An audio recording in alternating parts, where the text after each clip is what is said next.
Salut, bienvenue sur Flash Nono Basket, la nouvelle édition avec un nouveau décor, un nouveau sommaire, plein de nouvelles choses. Alors le sommaire nous attend, on y va, c'est parti! Dans l'histoire de la NBA, les MVP, meilleurs joueurs de la saison régulière, n'ont jamais été élus à l'unanimité, à part cette année. Certains l'auraient-ils mérité? Nous allons essayer de le démontrer en statistiques et en images. Dans notre versus d'aujourd'hui, duel en haute altitude entre Scottie Pippen et Kevin Durant. Regardez en l'air, les avions de chasse sont sortis.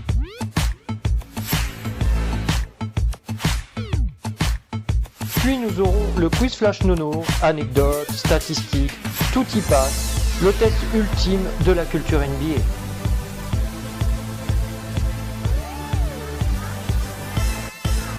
Et pour finir, le petit top 5, attention, les arceaux vont souffrir.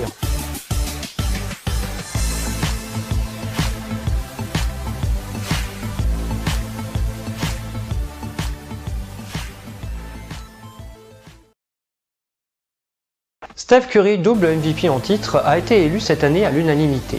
Or, c'est la première fois que cela arrive. Pourtant, certains joueurs dans l'histoire statistiquement auraient mérité peut-être cette distinction également. Je vous propose une sélection de 4 joueurs qui auraient peut-être mérité cette distinction à l'époque. En 1961, Wilt Chamberlain cumule plus de 50 points par match et plus de 25 rebonds. Statistiquement, ça aurait mérité un titre de MVP unanime.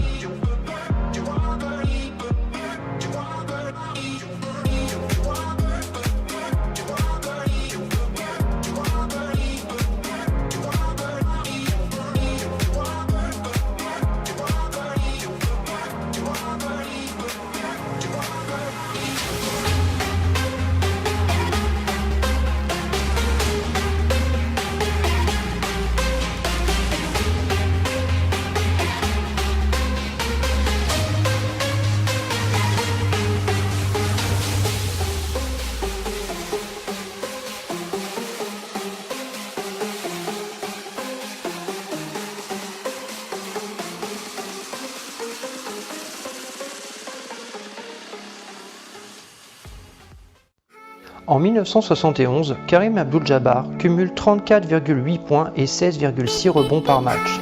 Jabbar était tellement fort que la NBA interdit le dunk pendant toute une saison pour tenter de le limiter. Mais Jabbar développe alors le mouvement du skyhook. L'année suivante, la NBA rétablit le dunk car rien n'y fait, Jabbar était trop dominateur.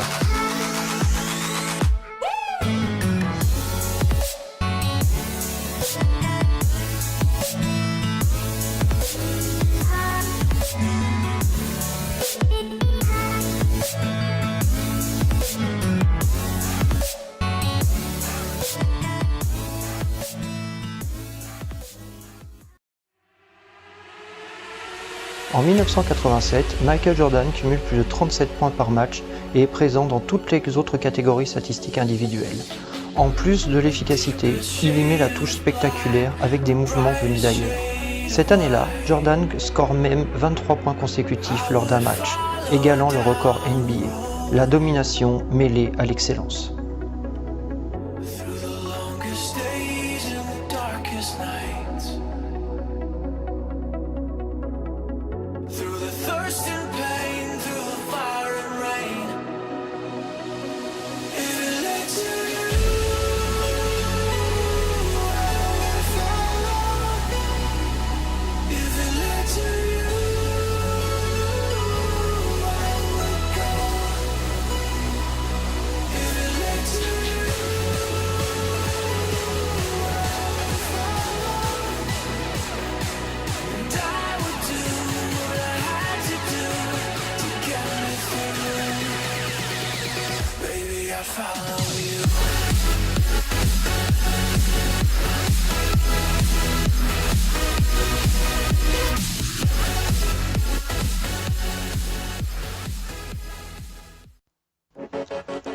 Lors de la saison 2000, Shaquille O'Neal cumule 29,7 points, 13,6 rebonds et 3 contres par match.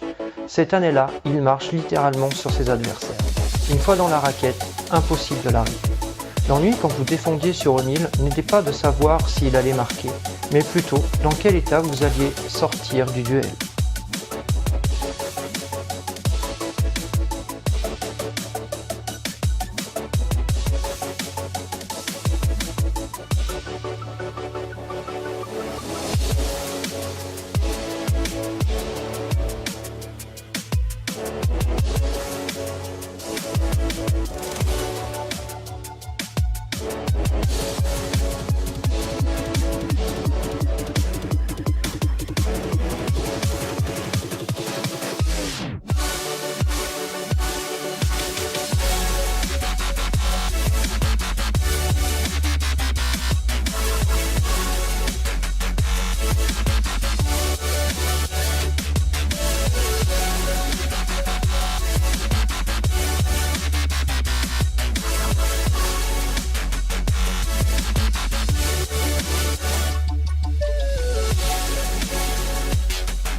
Le versus que je vous propose aujourd'hui, Scottie Pippen face à Kevin Durant, duel en haute altitude, avec un joueur peut-être plus scoreur et l'autre un peu plus polyvalent. Un est un leader d'équipe, l'autre n'était qu'un lieutenant, mais pourtant ils se ressemblent étrangement quand on regarde le style de jeu, alors les images parleront d'elles-mêmes. C'est parti!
Scottie Pippen, la polyvalence par excellence. Lieutenant de Michael Jordan pendant plus de 10 ans aux Chicago Bulls, il a été un des investigateurs des 6 titres des Bulls durant les années 90. C'était un joueur qui était tantôt scoreur, tantôt rebondeur, tantôt passeur, très bon défenseur et qui vraiment apportait à l'équipe ce qu'il manquait dans un match.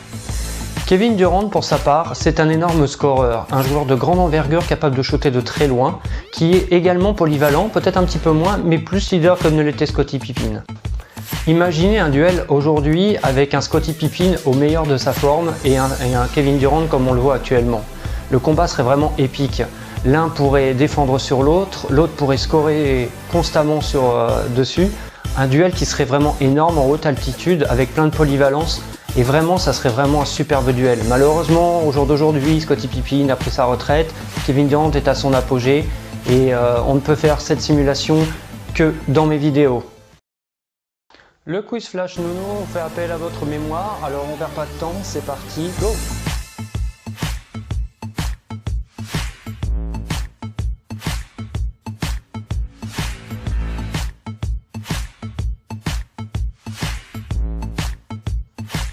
Un soir de la Saint-Valentin de l'année 1990, Michael Jordan, le célèbre numéro 23 des Chicago Bulls, a dû jouer avec un autre numéro car son maillot a été volé dans les vestiaires. Quel était ce numéro ?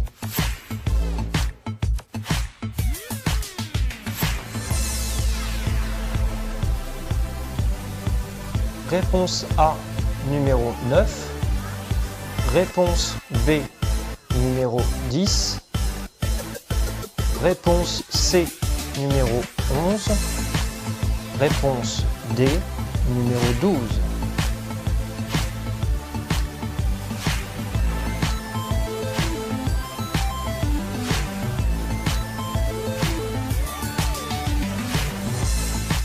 Lors d'un match de saison régulière de l'année 2006, Kobe Bryant, le mythique joueur des Los Angeles Lakers, inscrit le deuxième plus grand total de points de l'histoire avec 81 points. Contre quelle équipe a-t-il réussi cet exploit ? Réponse A, les Rockets de Houston. Réponse B, les Timberwolves de Minnesota. Réponse C, les Raptors de Toronto. Réponse D, les Bulls de Chicago.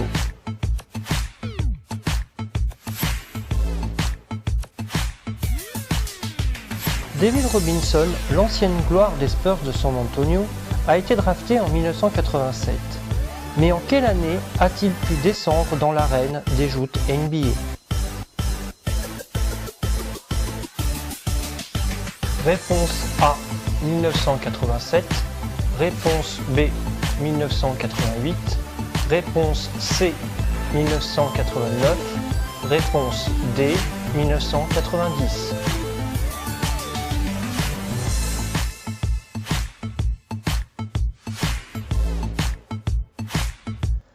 Phil Jackson, le célèbre ancien coach des Chicago Bulls, puis des Los Angeles Lakers avant de devenir président des Knicks de New York, a été joueur au début des années 70. Mais sous quel maillot ? Réponse A, les Bulls de Chicago. Réponse B, les Lakers de Los Angeles. Réponse C, les Celtics de Boston. Réponse D, les Knicks de New York. Le top 5 Flash Nono, c'est parti. Attention, c'est un top 5 à tout casser.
Flash Nono Basket, c'est terminé. J'espère que ça vous a plu. On se retrouve très très vite. À bientôt. Ciao.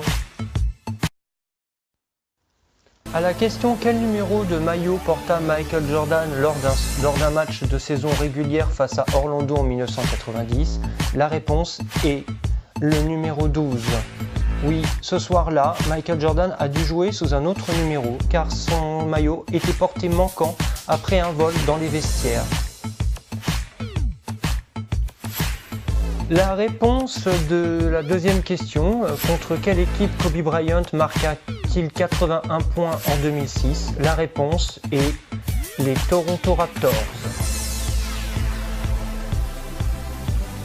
Drafté en 87, David Robinson a pu débuter sa carrière en NBA que en 1989. David Robinson devait effectuer son service militaire dans la Navy et n'a pu commencer son règne en NBA que 2 ans plus tard. Et pour finir, sous quel maillot a joué Phil Jackson au début des années 70?